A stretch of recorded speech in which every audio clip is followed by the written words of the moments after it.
এই কলা গাছটির একটি বিশেষত্ব আছে। এখানে খেয়াল করুন, সে কিন্তু পরিপূর্ণ গাছ না, অর্ধেক গাছ। তবে অর্ধেক গাছ হলেও সে কিন্তু ফল প্রদানে কার্পণ্য করেনি। এখানে বলা যায় যে ফল দেবে সে প্রতিকূল পরিবেশকেও অতিক্রম করেই ফল দিতে প্রস্তুত থাকবে। আমরা স্বাভাবিকভাবে এই গাছটিকে দেখলে মনে হতে পারে যে হয়তো কোনো ঘূর্ণিঝড় কিংবা প্রাকৃতিক দুর্যোগের কারণে এই গাছটি ভেঙে গিয়ে এখান থেকে কলার কাঁদি বেরিয়েছে, কিন্তু প্রকৃত ঘটনা তা নয়। এখানে অন্য একটি ঘটনা লুকিয়ে আছে। ঘটনাটি হলো, এই গাছের ডগা যখন পচনের দিকে চলে যায়, পচতে আরম্ভ করে, তখন এর মাঝামাঝি জায়গায় কেটে দেওয়া হয়। কেটে দিয়ে কিছুদিন অপেক্ষা করলে যখন এই কাঁদিটা গাছের গর্ভাংশে এসে উপস্থিত হয়, তখন ওই গর্ভাংশের জায়গাটি কেটে দেওয়া হয়।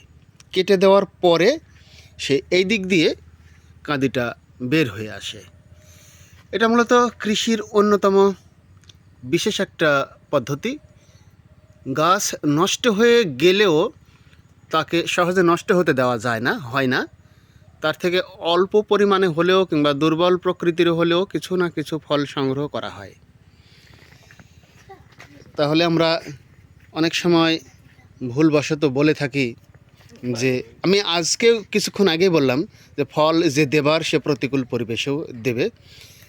আরও অনেকে নানা রকম দুর্বল কথা বলে থাকেন। তবে মানবের সচেতনতার কারণে বা মানুষের সচেতনতার কারণে, বুদ্ধির উন্নতির কারণে আমরা অনেক দূর এগিয়ে গিয়েছি, এটা নিশ্চিত করে বলতেই হয়। এরকম গাছ আরও কয়েকটি আমি দেখাই। এই যে এই গাছগুলো কেটে দেওয়া হয়েছে, কিন্তু সে আর ফল দিতে পারেনি, পুরোটাই পচে গেছে। ও না, এটার ফল দেওয়া হয়ে গেছে। ও আচ্ছা আচ্ছা আচ্ছা, এখানে আমার একটু ভুল হয়ে গেছে। এইটা, তারপরে এই যে এই পাশে আর একটা আছে, এগুলো সব ফল দেওয়া হয়ে গেছে।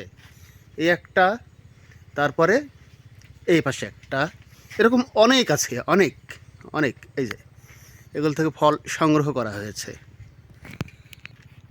এই যে এখানে একটি আছে, একেও গর্ভাংশে কেটে বা মাঝখানে কেটে কলার কাঁদি বের করে নেওয়া হয়েছে। এই গাছটিও একটি কাঁদি বের করবার জন্য প্রস্তুত হয়েছে। এই যে এটাকে বলা হয় কলার মোচা পর্যন্ত বেরিয়েছে। কয়েকদিনের মধ্যে বা 2-1 সপ্তাহের মধ্যে এ কলায় পরিণত হতে থাকবে।